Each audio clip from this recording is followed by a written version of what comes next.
Saan nagsisimula ang karunungan? Naalala mo pa ba ang trend sa TV na patalinuhan? Game shows tulad ng Battle of the Brains, Who Wants to be a Millionaire at Game Ka na Ba? To name a few. Pautakan at pagalingan ng memorya ng mga detalye sa history, general knowledge, science, math at iba pa. Talaga namang mapapabilib ka sa nanalong grand champion dahil hindi biro ang hirap ng mga tanong. Sa Bible, hindi lamang talino kundi pati rin karunungan ang mahalaga sa makabuluhang pamumuhay. Ang talino ay ang kakayahan nating matuto, habang ang karunungan ay ang kakayahan nating gamitin ng tama ang talino at magkaroon ng mabuting hatol. Saan nga ba nagsisimula ang karunungan? Proverbs 9:10 tells us, "The fear of the Lord is the beginning of wisdom, and knowledge of the Holy One is understanding." Meet the Hebrew midwives Shipra and Puah in Exodus 1. Inutusan sila ng Pharaoh na kapag may nanganganak na Hebrew, kapag babae ang sanggol ay buhayin, pero kung lalaki naman ay patayin. Ngunit dahil may takot sa Diyos ang midwives, hindi nila sinunod ang utos ng hari. Sa halip ay binuhay ang mga sanggol na lalaki.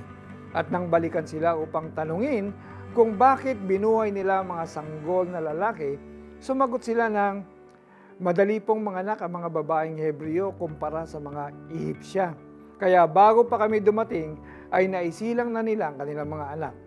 Kaya't kinalugdan ng Diyos ang mga komadrona o midwives at pinagkalooban sila ng sarili nilang pamilya. God calls us to value not only knowledge but also wisdom. And wisdom starts with the fear of the Lord. Ask God to give you wisdom, for He gives it generously without reproach. Let's pray.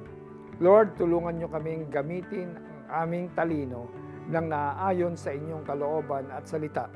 Imbis na sang-ayunan kung ano ang uso o kung ano ang sinasabi ng majority, tulungan ninyo kaming maging mapanuri at mamuhay ng kalugod-lugod sa inyo. Amen. Hingin mo kay Jesus na palakasin niya ang loob mo para magawa mo ang tama. Ang paggalang at pagsunod kay Yahweh ay pasimula ng karunungan. Ang pagkilala sa banal na Diyos ay may dulot na kaalaman, mga Kawikaan 9:10. Ako po si Bishop Alex Tinsay na nagsasabing, huwag tayong masyadong magmarunong, wala tayong alam kumpara sa karunungan ng Diyos. God bless you all. Have a wonderful day.